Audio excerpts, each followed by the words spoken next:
Hey guys, welcome back to YouTube channel. நம்ம இன்னைக்கு இந்த வீடியோல BSc Critical Care Technology பத்தி தான் நம்ம இன்னைக்கு அந்த கோர்ஸ் டீடைல்ஸ் பத்தி தான் பார்க்க போறோம். ஸோ இந்த கோர்ஸ் எதை பத்தி படிக்கிறது, ஸோ இந்த கோர்ஸ் வந்துட்டு என்ன டியூரேஷன் இருக்கு, ஸோ இந்த கோர்ஸ்க்கு என்னென்ன எலிஜிபிலிட்டி வேணும், ஸோ அது மட்டும் இல்லாம இந்த கோர்ஸ் அட்மிஷன்ஸ் ப்ராசஸ்லாம் எப்படி இருக்கும், ஸோ ஃபீஸ் ஸ்ட்ரக்சர் எப்படி இருக்கும், ஸோ நம்ம ஜாப் வேகன்சிஸ் இதுக்கப்புறம் இது முடிச்சதுக்கு அப்புறம் நம்ம கேரியர் எப்படி இருக்கும், ஸோ அது மட்டும் இல்லாம சேலரிஸ்லாம் எப்படி இருக்கும் அப்படிங்கிறத பத்தி தான் நம்ம இன்னைக்கு இந்த வீடியோல பார்க்க போறோம். ஸோ ஃபர்ஸ்ட் வந்துட்டு இந்த கோர்ஸ் வந்துட்டு எதை பத்தி படிக்கிறதுன்னு பாத்தீங்கன்னா, இது வந்துட்டு கிரிட்டிக்கல் கேர் டெக்னாலஜி அப்படின்னாலே வந்துட்டு உங்களுக்கு இந்த ஐசியூ வார்டு ரொம்ப கிரிட்டிக்கலான பேஷண்ட்லாம் இருப்பாங்க தெரியுங்களா, ஸோ அவங்கள வந்துட்டு எப்படி ஹேண்டில் பண்றது, ஸோ அவங்கள வந்துட்டு எப்படி ட்ரீட்மெண்ட் பண்றது, ஸோ பக்கத்துல இருந்து எப்படி பாத்துக்கிறது, ஸோ அதெல்லாம் பத்தி படிக்கிறத வந்துட்டு இந்த கிரிட்டிக்கல் கேர் டெக்னாலஜின்னு சொல்லலாம். ஸோ அது மட்டும் இல்லாம அங்க இருக்க எக்யூப்மெண்ட்ஸ் எல்லாம் இருக்கும் இல்லைங்களா ஐசியூல, ஸோ அதெல்லாம் வந்துட்டு எப்படி வந்துட்டு நம்ம ஆப்ரேட் பண்ணணும் அப்படிங்கறத பத்தி கத்துக்கிறது தான் இந்த கோர்ஸ்ன்னு சொல்லலாம். நெக்ஸ்ட் வந்துட்டு இந்த கோர்ஸ்க்கு வந்துட்டு என்ன எலிஜிபிலிட்டி அப்படின்னு பாத்தீங்கன்னா, நீங்க 12th கம்ப்ளீட் பண்ணியிருந்தாலே போதும். ஸோ 12th வந்துட்டு எவ்வளவு பெர்சன்டேஜ் எடுத்திருக்கணும் அப்படின்னு பாத்தீங்கன்னா 55% எடுத்திருக்கணும் நீங்க கண்டிப்பா. ஸோ அது மட்டும் இல்லாம சயின்ஸ் ரிலேட்டடான கோர்சஸ் வந்துட்டு நீங்க கம்ப்ளீட் பண்ணிருக்கணும் 12th. ஸோ அது மட்டும் இல்லாம மேல் ஆர் ஃபீமேல் ரெண்டு பேருமே வந்துட்டு படிக்கக்கூடிய கோர்ஸ் தான் இது.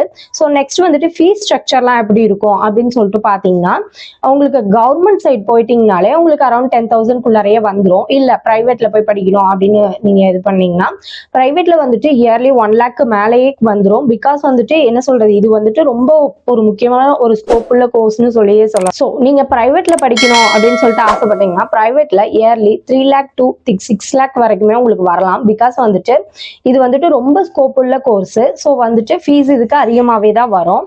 ஸோ கவர்மெண்ட்ல பாத்தீங்கன்னா உங்களுக்கு கம்மியா தான் இருக்கும். ஸோ நீங்க கவர்மெண்ட்ல ஜாயின் பண்ணிக்கிறது தாராளமா ஜாயின் பண்ணிக்கலாம். ஸோ நெக்ஸ்ட் வந்துட்டு இது வந்துட்டு எந்தெந்த கவர்மெண்ட் காலேஜ்ல இருக்குன்னு பாத்தீங்கன்னா, மொத்தமாவே 4 கவர்மெண்ட் காலேஜ்ல தான் இந்த கோர்ஸ் வந்து ஆஃபர் பண்ணிட்டு இருக்காங்க. ஸோ மொத்தமாவே பாத்தீங்கன்னா 18 சீட்ஸ் தான் இருக்கு. ஸோ அது மட்டும் இல்லாம இந்த கோர்ஸ் படிச்சுட்டு இதுக்கப்புறம் ஹையர் ஸ்டடிஸ் பண்ணலாமா அப்படின்னு சொல்லிட்டு நீங்க யோசிச்சீங்கன்னா தாராளமா பண்ணலாம். என்ன பண்ணலாம் அப்படின்னு சொல்லிட்டு கேட்டீங்கன்னா, நீங்க இதுலயே வந்துட்டு எம்எஸ்சி கூட பண்ணலாம். ஸோ நெக்ஸ்ட் வந்துட்டு இது ஜாப் ஆப்பர்ச்சுனிட்டிஸ்லாம் எப்படி இருக்கும், இது முடிச்சதுக்கு அப்புறம் ஜாப் ஆப்பர்ச்சுனிட்டிஸ் உங்களுக்கு எப்படி இருக்கும், கேரியர் எப்படி இருக்கும் அப்படின்னு பாத்தீங்கன்னா, நீங்க வந்துட்டு இப்ப கவர்மெண்ட் செக்டர்ல போய் ஜாயின் பண்ணும், ஸோ அங்க போய் ஒர்க் பண்ணும் அப்படின்னாலும் இதுக்கு உங்களுக்கு நிறைய வந்துட்டு அங்க ஸ்கோப் இருக்கு உங்களுக்கு கவர்மெண்ட்ல. ஸோ இல்ல நான் பிரைவேட்ல போய் ஒர்க் பண்ணணும் அப்படின்னாலும் அங்கேயுமே நிறைய வேகன்சிஸ் இருக்கு. இல்ல நான் அப்ராட்ல போய் ஒர்க் பண்றேன் அப்படின்னாலும் நீங்க தாராளமா போய் ஒர்க் பண்ணலாம். பிகாஸ் அந்த அப்ராட்ல தான் வந்துட்டு இந்த மாதிரி கோர்ஸ்க்கு வந்துட்டு நிறைய ஸ்கோப் இருக்கு. ஸோ நீங்க வந்துட்டு அங்க ஒர்க் பண்றதே பெஸ்ட்னு சொல்லுவேன் நான்.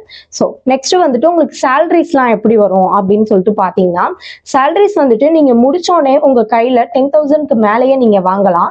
பிகாஸ் வந்துட்டு அந்த அளவுக்கு ஸ்கோப் உள்ள கோர்ஸ் தான் இது. ஸோ நெக்ஸ்ட் வந்துட்டு இந்த கோர்ஸை பத்தின ஃபர்தர் டீடைல்ஸ் வேணும்னு நினைச்சீங்கன்னா ஸ்கிரீன்ல தெரிய நம்பருக்கு கால் பண்ணி டீடைல்ஸ் தெரிஞ்சுக்கோங்க. மறக்காம நம்ம வீடியோவை சப்ஸ்கிரைப் பண்ணிக்கோங்க, கூடவே பெல் ஐக்கானை கிளிக் பண்ணிக்கோங்க. அப்பதான் நம்ம போடுற யூஸ்ஃபுல்லான இன்ஃபர்மேஷனான வீடியோஸை ஃபாலோ பண்ண முடியும். ஸோ தேங்க்யூ ஃபார் வாட்சிங். Thank you all.